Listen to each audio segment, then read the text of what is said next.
একটা সেকেন্ড বলবে কি পজিশন ফিনিশার হচ্ছে ফিফা করছে ফিফা মিলে দিয়েছে। দুই টিমের ক্যাপ্টেন ছাড়া ওখানে কেউ প্রবেশ করবে না। টস হবে, অনলি ইউটিউবার আর দুই ক্যাপ্টেন,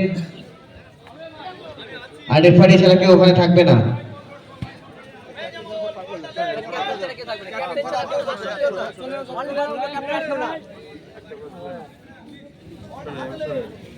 নবদা করছে, নবদা টস করছে। ভাই খুলছিস কেন? কাগজটা দিয়ে যাবে আর কি চাই হোক না কেন নিচে ফেলছে। হ্যাঁ নিচে ফেলে খেলতে গায়ে লাগবে পায়ে লাগবে নাকি অংশটা বেশি দেখা যাবে সেটাই হয় না। দেখতে হচ্ছে একটা টসে কিন্তু অনেক কিছু বলে দেবে।